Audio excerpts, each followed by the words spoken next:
Relax, let's come here this way. You get a different angle because we don't have external audio. Oh, so that's why you need to be close. Yeah. If you want, we can give you the audio from us because it'll be from here. It'll be quite good. Anabolic chicken there, bro. Training, man.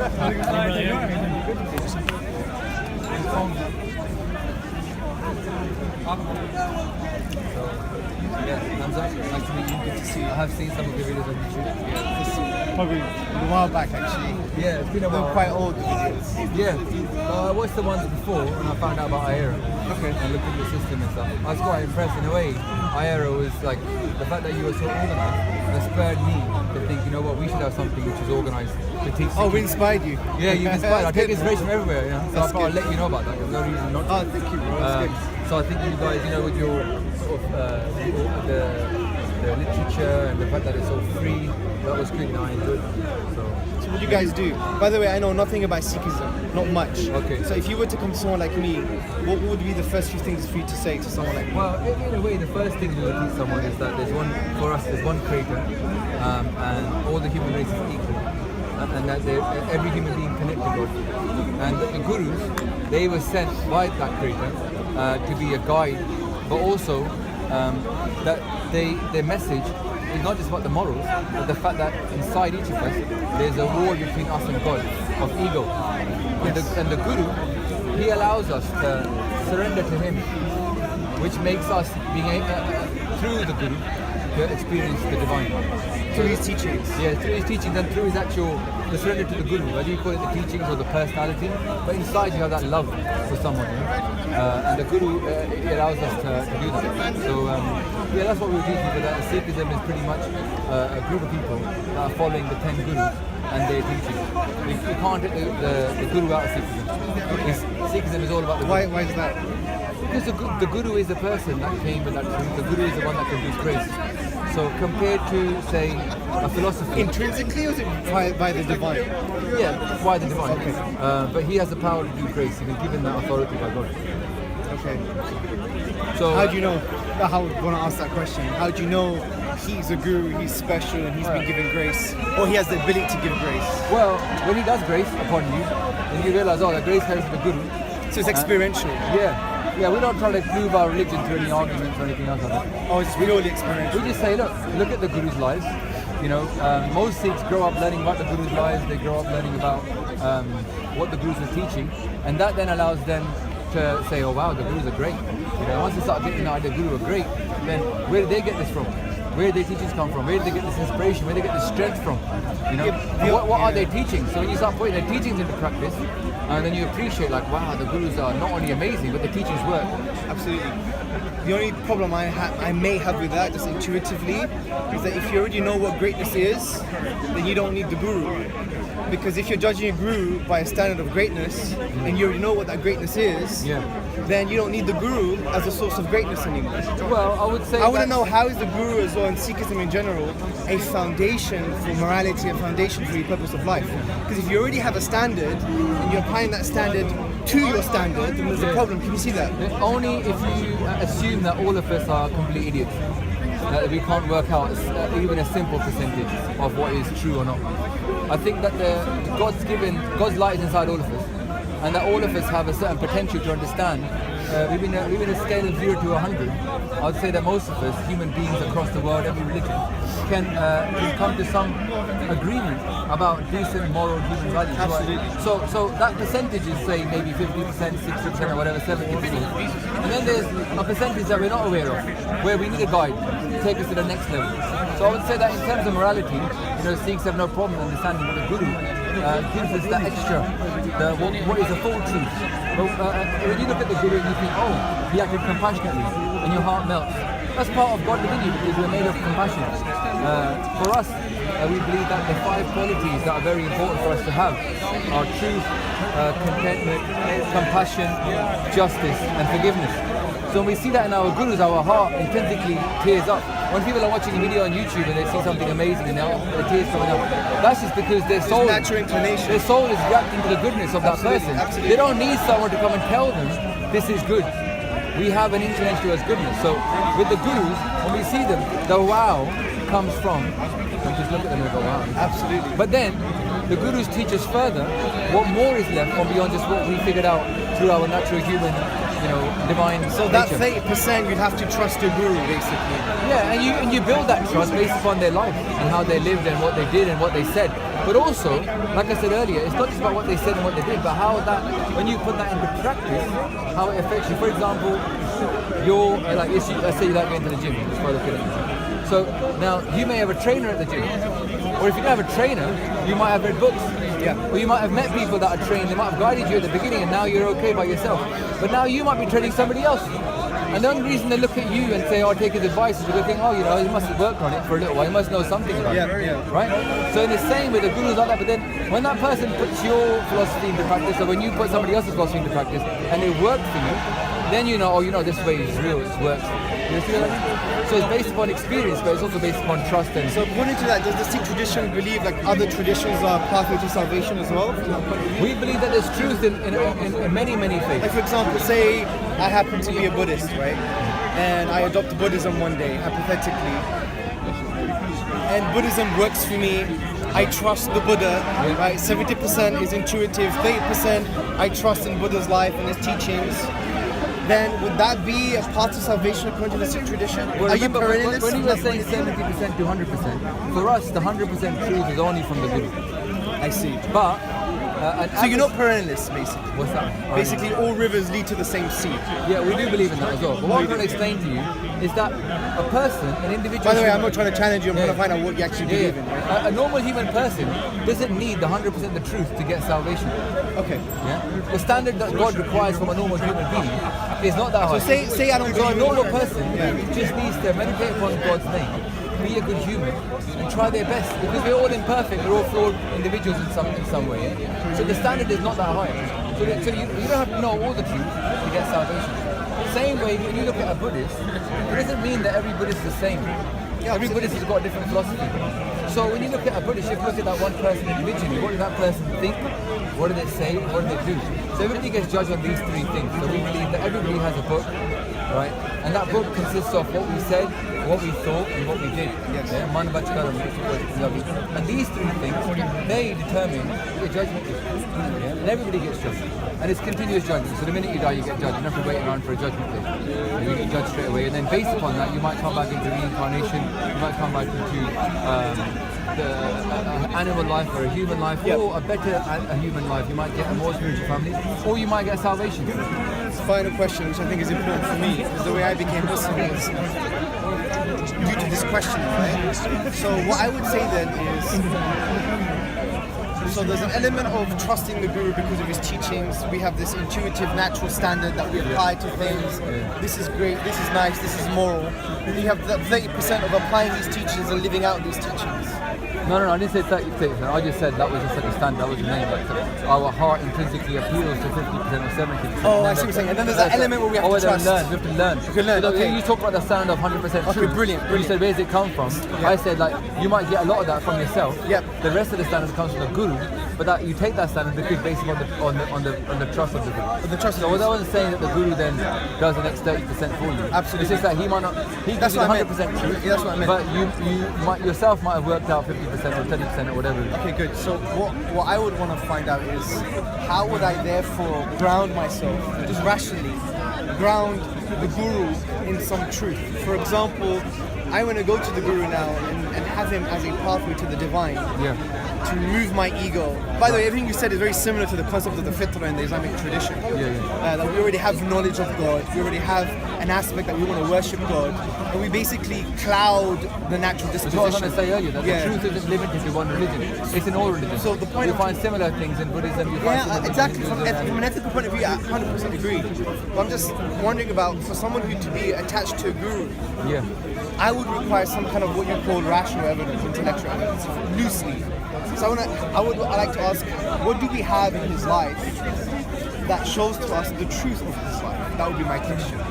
Yeah, I mean, Like a historical person, I could make up a historical person X, hypothetically, and X, the unknown, right, lived 1,000 years ago, and there are all these amazing narratives about this person.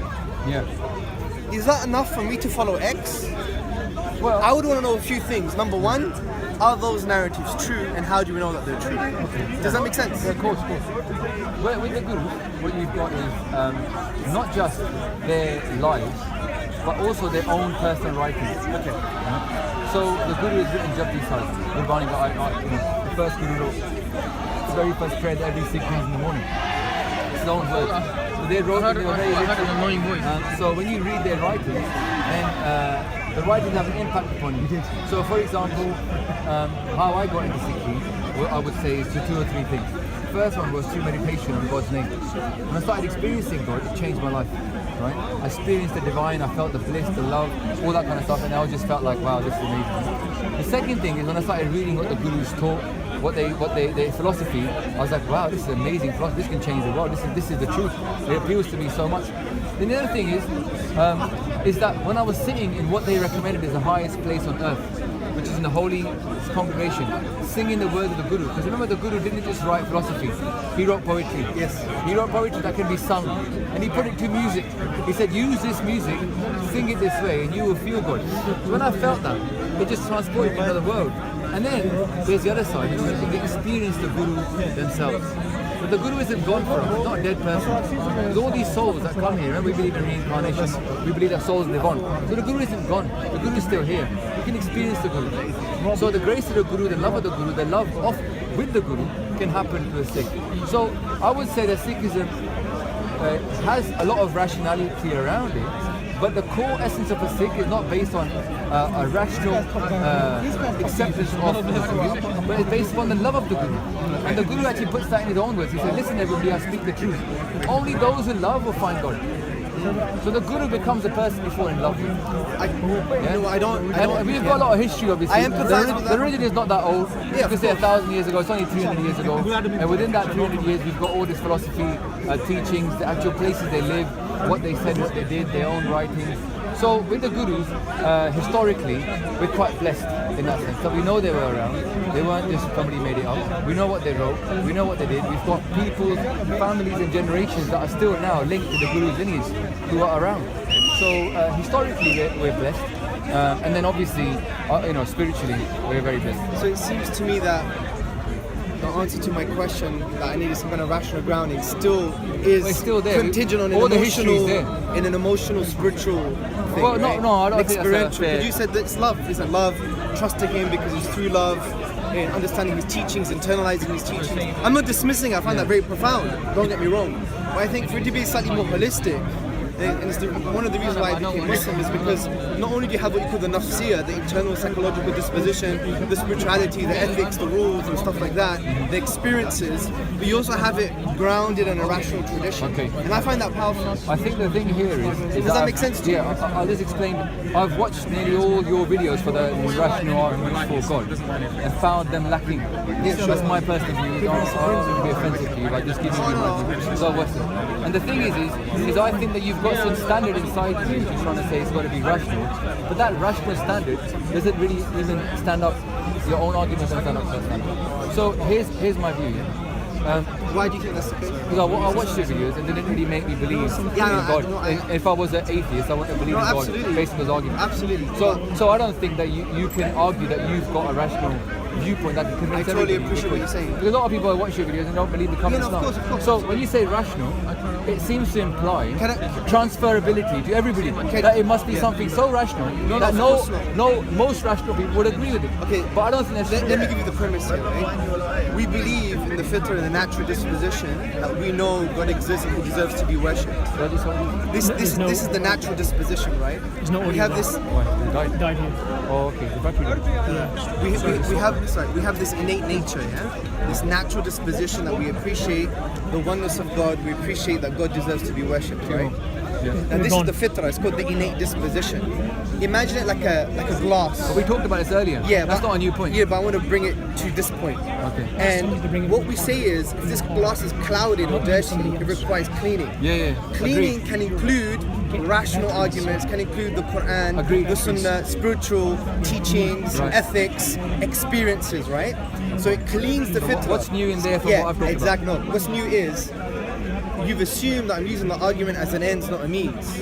Arguments are a means just to clean the fitrah. Right. And what I wanted to take up upon, I totally appreciate you have an opinion on what old debates or whatever rubbish I used to talk about, right? But the point is, it is a claim. My question was, why aren't they coherent enough for you? That was my view, that was my point. But that's going to go to another topic which is irrelevant. That's kind of like you're judging me now on my rationality and logic. No, I'm not. I'm saying you said that they weren't rational enough. And I'm just asking I'm just saying why. about your standard, because what you said to me now is very similar to what I would say to any Sikh. Say if you want to get into Sikhi and you like what the Gurus are teaching, then go into the Gurdwara, listen to explanations of the scripture, sit in the holy congregation, chant God's name. What that will do is slowly wash your soul, what you were talking about earlier, and allow that light inside to come out, and you can experience God. And when that experience happens, then you'll have real faith, because it'll be based upon the experience of God. Before that, you've still got doubt because you're not quite sure. When that experience happens to you, that's it. You know, it's happening to you right now. It ties in with what every single of the 36 people that wrote in Guru Granth Sahib Ji have also said. So it ties in. It's not just the Gurus, but it's the people that weren't even the Gurus, like Ram, Kabir Ji and Ramanand. These people, it ties in with them. So then it gives you a sort of external confirmation that it's not just the Gurus, it's everybody else who's also, some people are before the Gurus, like Sheikh Farid is before the Gurus, other people are after the Gurus, so not after the Gurus, but obviously they're the Gurus' time. And it can also tie in with the people that have since then lived as Sikhs, earned the Sikh teachings and experienced the same divine. So it becomes, and it ties in with mystics across the world.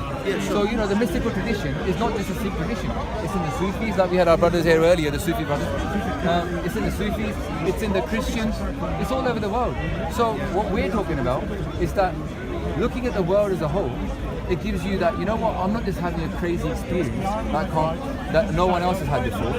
This is an experience that's happened to loads of people of different traditions, and they all walk the same path, which to me is very rational to accept that as an argument for this, that you're not having a crazy experience, and the Guru is giving you grace. I would disagree with that. Tell you why? Because if we just solely rely on the spiritual aspect, when we solely rely on the spiritual aspect, that is God. Yeah, but you can't just say just don't rely upon God to believe in God. Believe in something else as well. But the point is, God is God. God is. You already have a standard of God, and you're trying to fit your experiences. No, I don't have a standard of God. I've got an experience of God. I'm not talking about a standard of God. I'm just saying experience of God. You're saying it's God, then you have an experience, and it reaffirms God. So you're starting with you have the Guru's teachings, taught by the Guru, and then you put them into practice. He's like an instructor, right? The word Guru actually is very similar to the idea of an instructor. So he's got people that are you mentioned that before. So it doesn't really make much sense to say to me, I don't think it's fair that you believe in your gym teacher, because now after his teachings you've become fit and strong, and now you've got faith in him. That's not fair. You looked at him first, you saw that he was fit. That's by his shoe. He was trying his way, and now you're trying it and you become fit and strong, and now you've got faith in him. That means that you decided what was fit first. You're right in a way. Have you studied philosophy? You do know that. I do. Oh, you have. Okay, good. So I did this for a postgrad, right? And then what you would understand is that just because something works, it doesn't mean it's true. Yeah, agreed. So you have to appreciate that. No, I agree. So your whole premise. And then I gave you the other idea about the confirmation from all the other different faiths, and understand that what you're going through is not just a Sikh thing. It's just mystics across the world. Yeah, that's fine. That's if you believe that's grounded in some kind of rational truth. The point is, you have to understand that just because something works, it doesn't mean it's true. Like in the scientific method, for example, they had this theory called phlogiston. Phlogiston. It was in the 1700s. Now, phlogiston was very interesting because they said that any combustible object that burnt, it would release phlogisticated air. Now, that was a workable theory in the 1700s that chemists used, and Dan Rutherford in 1772 or 1773, he basically used that theory to discover nitrogen, discover the truth. But then they find out later that that theory of phlogiston was false. So this is one example of many that in the philosophy of science, just because something works, it doesn't mean it's true. Likewise, in spirituality, just because something works, it doesn't mean it's true. And that's why I want you to find out what Sikhism is about, because everything you've said really, for me, and please correct me if I'm wrong, can be reduced to just an experiential thing, which is fine. It's very needed. Don't get me wrong. Okay. Islam is very important. I've understood the point. I don't need any more explanation. Okay. So you let me talk as well, though. Yeah. No. You spoke for quite a while. I think you spoke for quite a while. But here's the point, right? You get that point what I'm saying? When you, Just because I it do works understand. doesn't I'll mean it's explain to true. you how I Yeah. understand that it's true. When I was studying philosophy at university, one of the things we talked about was actually this idea of experiential. And how do we know what is true? So one of the arguments we make is, well, the colour purple, right, is a subjective thing. It's not necessarily objective, right? Yeah. So one of the problems with experience of purple, the experience of colour, experience of anything, Absolutely. most things are purely subjective. You can't objectify them. So how they decide to go beyond this kind of Descartes philosophy where you're not Descartes, but kind of like you're living in your own solipsism, I think. Yeah, solipsism. They're just living their own world and nothing else makes sense. Is Descartes try to get to it through God. Yeah? We try to get through it just by trying to think of it like logic, yeah? Like even if I spend all day thinking, I can't prove that's purple. When I go home, I say to my wife, you like this purple top? She knows it's purple, I know it's purple. Everybody around me knows it's purple. If I spend my whole day working out, can I know it's purple or not? Maybe it's a different purple. I'm going to be basically wasting my time because it's kind of idiocy. Right? I said earlier, it's like if you assume that people are idiots, then yeah, they can't do that. But people aren't idiots, yeah? Because God hasn't made us to be idiots, because God's, the creator. So, taking that argument, when colour is subjective, in the same way you might say, well actually, colour may be subjective, but really it's quite objective because most people tend to agree upon it. So you can generalise, otherwise you couldn't really live or survive. Yeah, for some things, absolutely. So in the same way, when I said to you earlier, when you have that experience of God, okay, it's the same as the colour A is purple. backed up by what the Guru is saying. Yeah. B is backed up by all the other people inside the Guru Granth Sahib that are not even Sikh, from the Sikh background. But why is what the Guru is saying is true? That was my question from the beginning. The point of it being true is that it works. Yeah, but No. what works doesn't mean it's true. But the fact that it works and it's worked consistently for different people of different faiths, different backgrounds, and the Gurus, and that they say that Just it's like true. Phlogiston, bro. It No. worked and it came out to be false. No. The point here is that Newton's laws work, but they're not okay, absolutely but true. here's the thing: until someone can, But do you see my point? And so until someone can disprove that the experience I'm having or what the Gurus are saying is not true, right? I'm entitled to believe that. Okay, it there's is two true, ways to disprove right? your experience Firstly, hypothetically. Number one, with another experience, and that just becomes subjective. Or number two, by some external criteria, like reason or rationality. yeah, Do you but see that my point? external criteria that you gave earlier about why you think rationally Islam is true. I didn't give any didn't really criteria. work. I didn't give you No, but criteria. you've done it online too many times in arguments. Yeah, but let's be fair, bro. And to be honest, it's not really let's be fair. worked. Let's be fair. Okay, fair enough. Let's, It's been no, let's be complicated fair. and stuff, but Let me just tell you something. This is nasiha advice to you, right? Never in a conversation with someone refer to the old work, especially when you're not even saying what is wrong about it. That's a bit unfair. No. And I would say not part of the ethics of discussion. I could say to you, bro, I saw a video of you talked about Abdurrahman Green 2 years ago in a video, and you know what? You're slightly incoherent here. I think it's bad, that's a fair adab, bro. point to make. If you say it. Yeah, but you haven't even said You what can was wrong say- with it. That's my Yeah. point. You just keep on saying it's wrong, but you're not saying why it's wrong. Yeah, but it didn't. What I did say to you why I thought it was wrong, because it didn't, as a rational person, convince me that there is a God. No, but that's not a statement. That's a claim. You need to tell me why why is that claim true? No, but surely, when you're saying you see what I'm trying to say here? rationality, you're pointing to an idea that someone who is rational listens to you and then goes, yeah, it's true. I'll give you an example. Yeah. I do a physics experiment. I throw a ball off a cliff, it falls down. I have a camera that measures its speed, and I say to people, well, use this camera to measure the speed, and the ball fell at this speed. Every rational person would buy that. Only an irrational person would say no. So the arguments you presented, I don't have to go to specifics of each one. What I can say is rationally, they haven't worked. And the proof of that is not just me, is that many people have watched your work who are rational people and not bought it. Wait, I'm going to hold on to you. But let me give you the You're opposite. still not Let me saying give you the why. opposite. Many people have become Muslim. Let me finish. Many people have found them rational. True. But the other thing is, So how that is many what people you- haven't. how But is your here's, claim- here's my argument. how's it Many validated? people have understood this rationality argument I'm talking about, that the experience is not just subjective. By taking the idea of colour, you can take the objectivity, apply it across the board, and look at other people of different faiths and backgrounds, and actually say, oh, you know what, this makes a lot of sense. It's actually the truth, and it's not just You want my purely. friend? But listen, Bro. here the point is, I haven't met a single person who's experienced the divine in the way that we just talked about. I met a guy earlier who was I don't know what he was. Well, you've met me. Well, anyway, but I don't know if you've I'm had not that a Sikh, experience. I'm not a We Sikh. haven't talked about that experience and what you've experienced. Yeah. But this guy talked about his experience of God, and I talked about There's my millions experience. of people. Point is, when he was agreeing with everything I'm talking about, because rationally it makes sense to him. Oh, yeah. But the rationality comes from the lens of that spirituality. Sure. Any rationality I'm devoid of not denying that. spirituality, for me, I'm it's not with really you worth 100% anything. on the spirituality issue, right?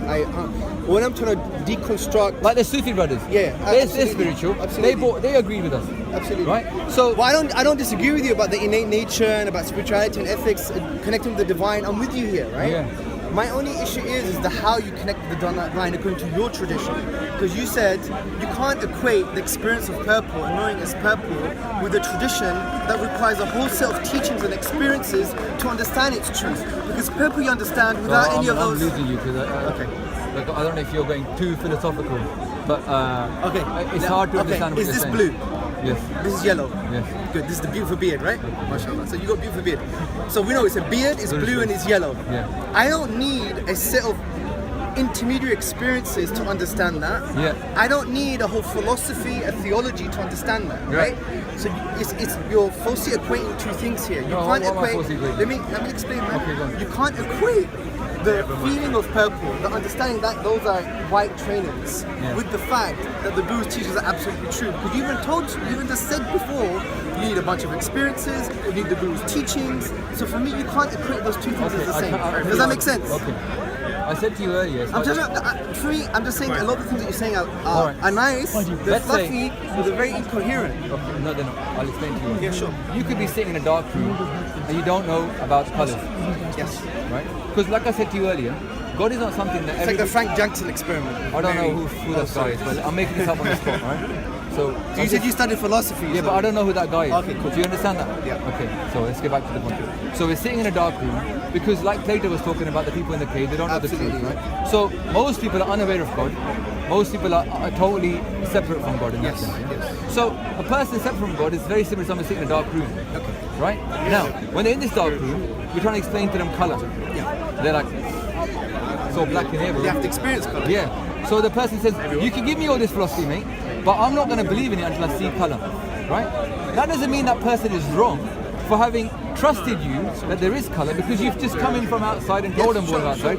They might have a doubt in your mind, in their mind that, oh, is there colour or not? Is this guy just pulling it? You know, on me, it's always been dark, but I've been there. But they say, you know what? I'll give you a proof. Why don't you hold my hand, come with me through that door, and I'll take you into colour, and you see colour. Now, it would not be fair to say that person is irrational to choose to follow that person. Agreed. It would be irrational. It would be a rational thing to say, you know what, why not try it? If that person, you've known them for a long time, they looked after you, they took care of you, they were very trustworthy, you would say, let's go for it, let's try. And then you go outside and voila, you see colour. And not only do you see colour, you see a whole bunch of other people walking around who also see colour. And they all agree that that is purple, and that is yellow jumper, and that's a blue hoodie, and that's a nice beard. Yes. They all agree with you. So suddenly you think, hallelujah, it must be true. And that would not be an irrational person.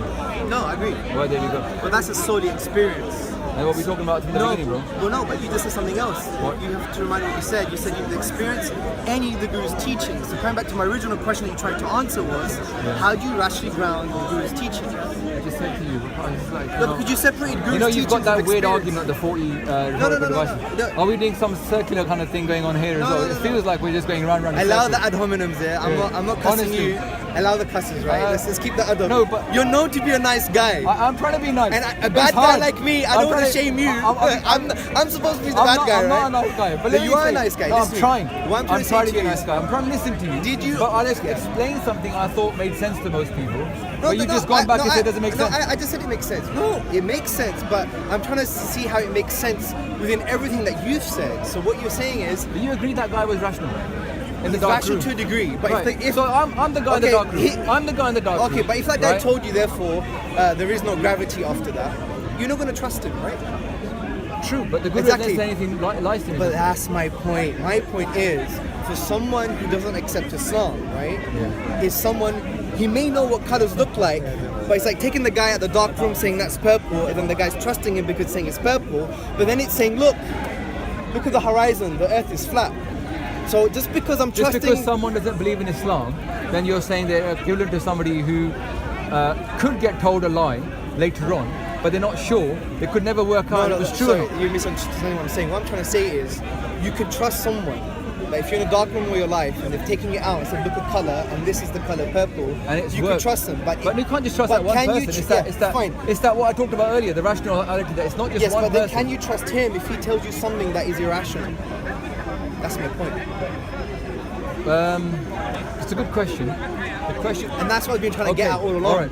Because So- you distinguish between the experiences and the Guru's teachings. let me go into something You remember else. that 70-30% Okay, thing that alright. you mentioned about? Okay. And I've asked, can you ground the Guru's teachings as evidence? And you can't rely on experiences because you've disconnected them. So therefore, what is the evidence for the Guru's teachings? Fair enough. And you've spent quite a long time not doing Here's the that. Just thing. keep on Understand. talking about I'll experiences, explain to you. which is a secular argument. Let's say, for example, somebody comes into Sikhism who's not from a Sikh background or an Indian background, Yeah. so they're white.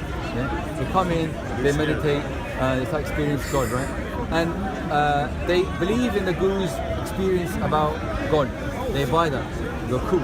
But then they've never heard about reincarnation, and they've got this philosophy. They think, I don't know if I can believe in this philosophy, you know, because absolutely. I have no proof of this and whatever, right? So fair enough. Now, the Guru says that Sikhi is about enlightenment.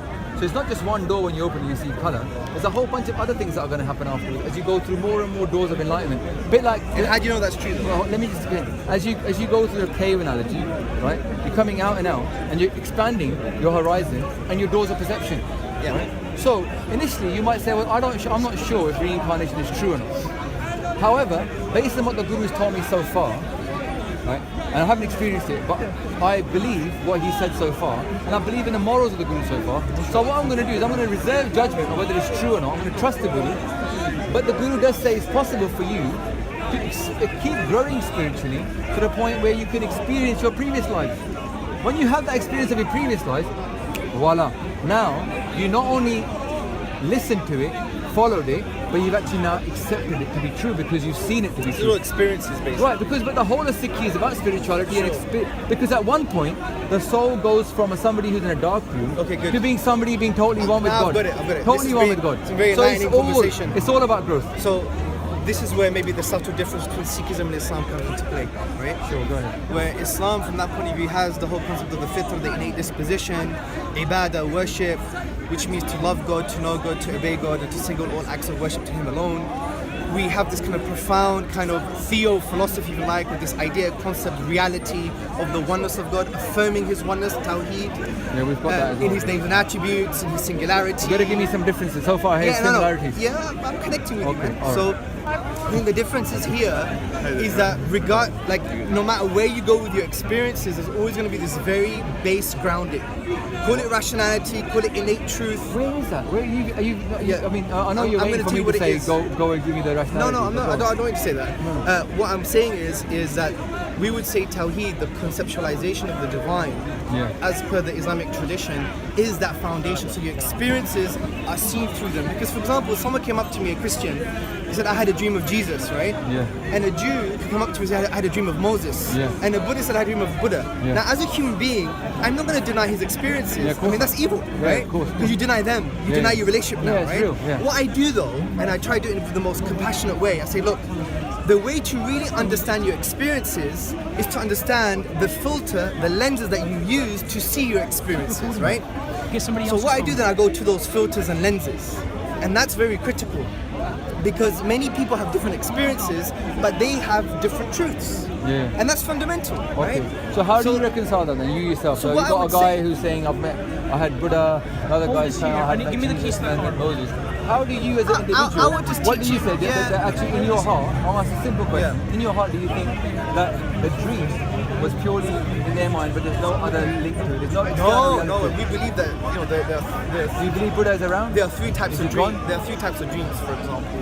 One type of dream is from the divine, one is based on musings and thoughts, and one is from basically the kind of negative realm, the satanic realities, right? Shaitan. Yeah, shaitan. So from that point of view, we do appreciate that dreams have a basis. But what I'm saying here is, how do you get them to see the experiences via the lenses of truth? And What is it? But you've already decided Well, what the lens yeah, of truth is. yeah, So no, you- exactly. But then that's I've a- got a lens of truth as well for me, the Guru. So I'm but asking you now, no, you're how would missing you the see point. it? Let me But finish my it's a point. simple question. Tell me how you see it. Let me finish my point and answer your question. My point here is, since you understand that people have experiences and you can filter them through different lenses, Yeah. what you've solely given to me at the moment is just experiences, right? You haven't showed to me why your filters or lenses are true. And that's my point. Because I could talk about any form of spirituality and make it coherent because it's within that paradigm. What I'm saying to you, let's step out of the paradigm, right? Let's step out of the paradigm. We have certain lenses that you're viewing your narratives, your spiritual discourse, whatever you want to call it. And I'm saying what Islam does for me, and obviously we probably can't discuss this today, it'll take a long time, that it gives me those filters. That's my point. Also, But you've chosen a filter that makes sense to you